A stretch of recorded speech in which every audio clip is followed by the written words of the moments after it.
Hello friends, welcome to SSC coaching centre. दोस्तों, आज के वीडियो में बहुत ही इंपॉर्टेंट प्रश्न है प्रॉफिट लॉस के। चलिए स्टार्ट करते हैं। पहला सवाल है, एक दुकानदार अपनी वस्तु पर उनके वास्तविक मूल्य से 15% अधिक अंकित करता है। मांग बढ़ जाने के कारण वह 10% मूल्य और अधिक बढ़ा दिया, वह कितना प्रतिशत लाभ प्राप्त करेगा? देखिएगा, पहले वास्तविक मूल्य से 15% अधिक अंकित करता। वास्तविक मूल्य क्या होता है? 100% अपने आप में, है ना। वास्तविक मूल्य अपने आप में 100% होता है। इस 100% से 15% अधिक अंकित किया। जो अधिक अंकित करेगा, जितना भी अधिक अंकित करेगा 100 से ऊपर, उतना ही फायदा है ना, उतना ही फायदा है। 100 से जितना नीचे लेके आएगा उतना ही नुकसान, और 100 से जितना ऊपर ले जाएगा उतना फायदा। तो पहले तो 15% अधिक अंकित किया, जब मांग बढ़ गई और उस चीज की, तो फिर 10% और अधिक बढ़ा दिया। पहले 15 था, 10% उसने और बढ़ा दिया। ठीक है, 10% उसने और बढ़ा दिया। अब 10% उसने और बढ़ा दिया तो कितना प्रतिशत लाभ प्राप्त करेगा वो? ठीक है, चलिए 15 था, फिर 10 बढ़ा दिया, प्लस अब इस 15 का आपको 10% निकाल लेना है। 15 और 10 25, प्लस 15 से 10 में डिवाइड देंगे तो आपका कितना आ जाएगा? 1.5। तो 25 और 1.5 26.5। नहीं समझ में आया? अभी समझा देता हूं। पहले आपको 15% फायदा हो रहा था, फिर 10%, 15 और 10 25। अब इसी 15 का ये 10% निकालना है बाद में। 15 का 10%, यानी कि मल्टी डिवाइड, इस 15 में 10 से डिवाइड कर दोगे आप।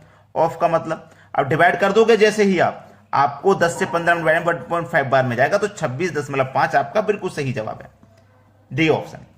समझ में आ गया? अब देखेंगे अगला सवाल। अगला प्रश्न है, चीनी के मूल्य में 20% की कमी हो जाने पर एक महिला 100 रुपए में 5 किलो चीनी अधिक खरीद पाती है। चीनी का वास्तविक मूल्य ज्ञात करें। बहुत अच्छा सवाल है, बेहतरीन क्वेश्चन। 100 रुपए में 5 किलो चीनी खरीद रही है। 100 रुपए में 5 किलो, यानी कि 20 से अगर मैं इसमें डिवाइड दूंगा तो 5 बार में जाएगा, यानी कि 1 किलो की कीमत 20 रुपया है।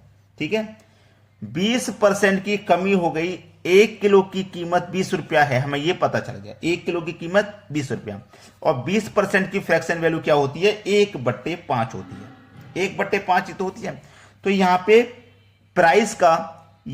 प्राइस का आपको क्या करना है? अनुपात निकाल देना है।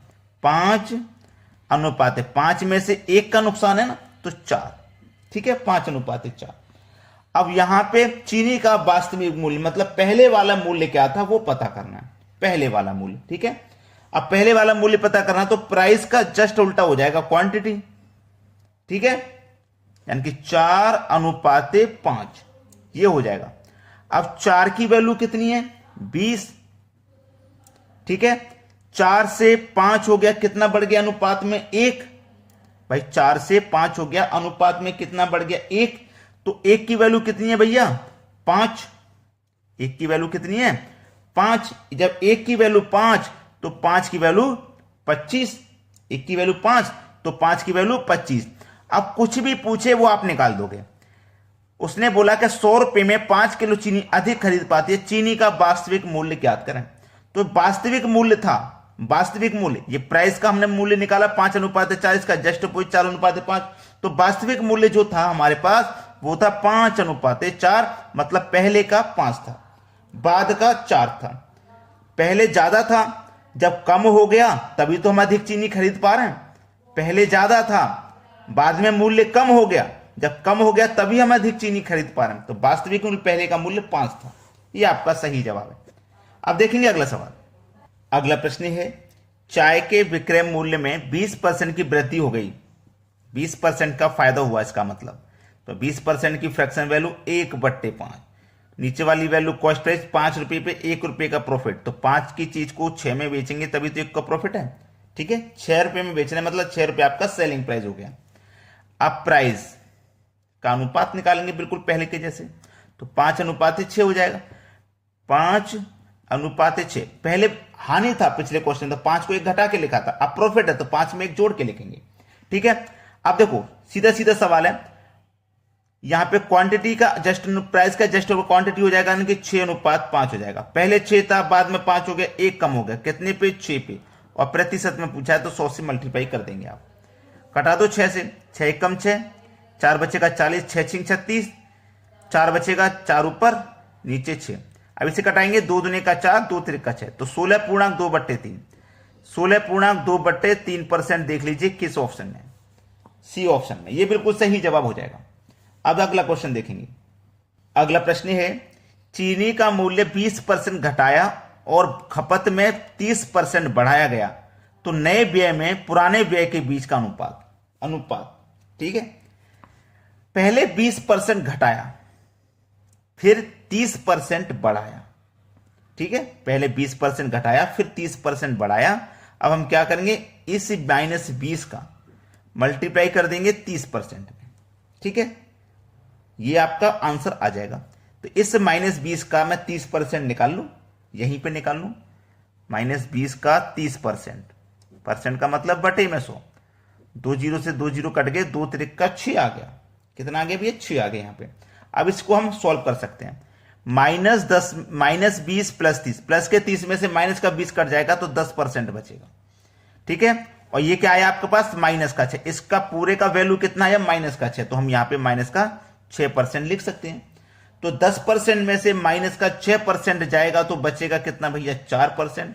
और 4% का मतलब बटे में 100, भाई 4 लिखेंगे, परसेंट का मतलब बटे में 100। 4 एकम 4, 4 से 100 कट जाएगा, 25 बार में मतलब 1/25। ठीक है, तो हमसे क्या पूछ रहा है, नए खर्च और पुराने खर्च, व्यय का मतलब होता है खर्च, इनका अनुपात। ठीक है, इनका अनुपात। तो ये हमारा कितना हो गया, 25। ठीक है, ये कितना हो गया हमारा 25, और 25 में जोड़ देंगे 1 तो 26। ठीक है, 25 में जोड़ देंगे 1 तो 26। अब हमें इसके हिसाब से देखना पड़ेगा। हमसे बोला गया है नए व्यय, पहले नया लिखना है बाद में पुराना। पहले नया लिखना है, इस चीज को समझना, पहले लिखना है नया। ठीक है, पहले नया बाद में पुराना, ये याद रखना। तो नया क्या रहेगा, पहले 26 आ जाएगा नया, बाद में पुराना। पुराना कितना था, 25 था, तो 26 के बटे में 25 बिल्कुल सही है। वैसे हमारा 25/26 हमने लिखा, ये पहले ऑप्शन में है, लेकिन हमें इसके अकॉर्डिंग लिखना है। पहले नया पूछा है तो पहले नया लिखिए, बाद में पुराना। अगर पहले पुराना पूछता तो हम पहले पुराना लिखते। ये आप क्वेश्चन के अनुसार करेंगे तो सही जाएगा। अब देखते हैं अगला सवाल। अगला प्रश्न है, किसी वस्तु के अंकित मूल्य पर एक एकल छूट 40% तथा 2 क्रमांक छूट 20% तथा 20% के बीच का अंतर 16 रुपए है, तो उस वस्तु का अंकित मूल्य बताएं।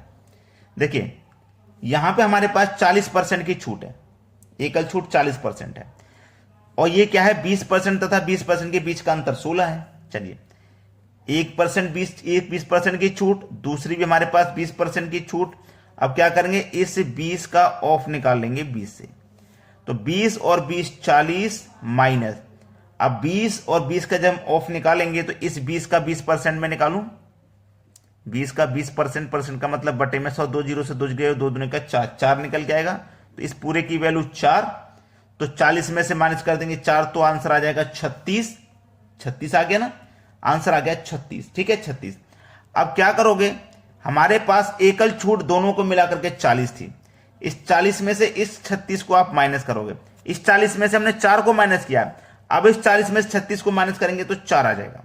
ठीक है, मतलब 4 की वैल्यू आपकी कितने के बराबर है, 16 के बराबर। अंतर ही तो है, 36, 40 और 36 का अंतर 4 और रियल में अंतर 16, तो 4 की वैल्यू 16, तो 1 की वैल्यू 4। 1 की वैल्यू कितनी, 4। क्लियर है ना, 1 की वैल्यू 4 आ जाएगी।